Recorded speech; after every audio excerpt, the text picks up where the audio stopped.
بە بڕیاری حکوومەتی عێراق و لەژێر چاودێری نەتەوە یەکگرتووەکان لە چەند ڕۆژی ڕابردوودا بەدەیان خێزانی چەکداری داعش لە کەمپی حەمام عەلی لە مووسڵەوە هێنراونەتە کەمپی لەیلان یەک لە کەرکووک. سەرۆکی لیژنەی ئەمنی لە ئەنجومەنی پارێزگای کەرکووک ئەمە بە مەترسی دەزانێت بۆ داهاتووی کەرکووک و دەڵێت لە کۆبوونەوەیەکدا بانگێشتی پارێزگاری کەرکووک دەکەین بۆ پێدانی زانیاری و وردەکاری هێنانی ئەو خێزانە داعشانە بۆ کەرکووک. خێزانی داعشەکان خۆی لە 230 خێزانەدا و بەردەوامە نەکو تەنهاین حەویجێ هین شوێنەکان تریشە دێننی ئێرە. ئەمانە تێکراوی کۆمەلگای ئەما بن، ئەمانە مناڵەکانیان لەگەڵ مناڵەکانمانە لە مەکتەبە بن بە قەستەی هێنن. ئەمە وەکو ئیهانەی خەڵکی کەرکووکە. ئەمە دژی ئەگەر کەرکووکیەکانە نەکو بڵێن دژی کووردە، مناڵی تورکمان و مناڵی عەرەب و مناڵی کورد هەر هەمی ڕوبەڕووی ئەوا بنەوە ڕوبەڕووی ئەوا بنەوە کە مناڵەکانمان فێری توندیتیژی بکەن، فێری کۆمەڵێک شت لیانەوە فێر بێ دوور بێ لە کۆمەلگای کوردەواری و کۆمەلگای خەڵکی کەرکووک. ئێمە شتێکەکەین کۆبوونەوەیەکەکەین، من خۆم شخصیان کۆبوونەوەیەکەکەن و بانی شەکرێن ئایا هیچ شوێنێتر نەبوو ئێرەتان هەڵبژاردووە؟ بە پێی زانیاریەکانی پەیام لە قۆناغی یەکەمدا 165 خێزان گوازراونەتەوە بۆ کەرکووک کە ژمارەیان 615 کەس بوون و لە کەمپەکەدا نیشتەجێ کراون. قۆناغی دووەمیش کە شەوی هەینی هێنراون 86 خێزان بوون کە لە 200 کەس پێک هاتوبوون و سەرجەمیان ژن و منداڵی چەکداری داعشن. ئەم منطقەیە بە شێوەیەکی کە بە ئستراتیژەتێکی کە ئەمە تەواجدەکەیە.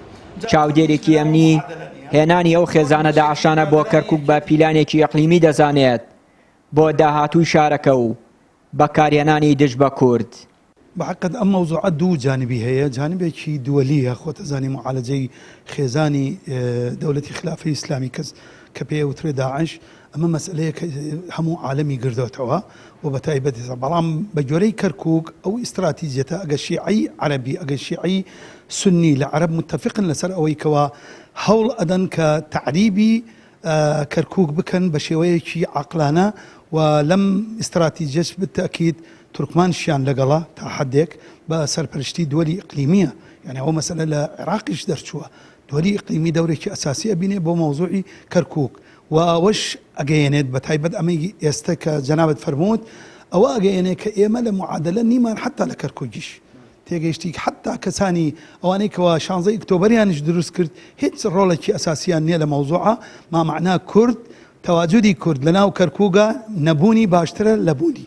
بە تایبەت ئەحزابی ئەمڕۆ شەبیهی ئەحزابی سەورەکانی جارانن، هیچ دەورێکیان نییە، ڕۆڵی ئەساسیان نییە و هاوردنی ئەو خێزانانە کارەساتێکی گەورە ئەبێ بۆ مستەقبەلی کەرکووک، چونکە لەوانەیەن یوئێنیشی تیا بێ بە ئیشرافی دووەلی ببێ، ئەوجار ناتوانیت تۆ هیچ بکەی، نە پێشمەرگت لێرەیە نە ئاسایشت بتوانێت جوولە بکە، تەنانەت ئەبێت تەسلیمی واقعەکە بی. ئەویش کارەساتێکی گەورە لە ئایندەی کەرکووک ئەبینڕێ. لە سەرەتای سەرهەڵدانی داعش لە سنووری کەرکووک بە بڕیاری ئیدارەی کەرکووک و هاوکاری نەتەوە یەکگرتووەکان 5 کەمپ لە سنووری کەرکووک بۆ ئاوارەکانی حەویجە و مووسڵ و دیالە و سەلاحەدین کرانەوە. بەڵام دوای نەمانی هێزی چەکداری داعش لەو پارێزگایانە ژمارەیەکی زۆر ئاوارە گەڕانەوە ناوچەکانی خۆیان. ئێستا کەمپی لەیلانی 1 و 2 زیاتر لە 2000 خێزانی تیادا ماوەتەوە و زۆربەی ئەو خێزانانە ژن و منداڵی چەکدارانی داعشن و بە بڕیاری حکوومەتی عێراق و بە چاودێری یۆنامی نیشتەجێ کراون. چیانووری کەناڵی ئاسمانی پەیام، کەرکووک.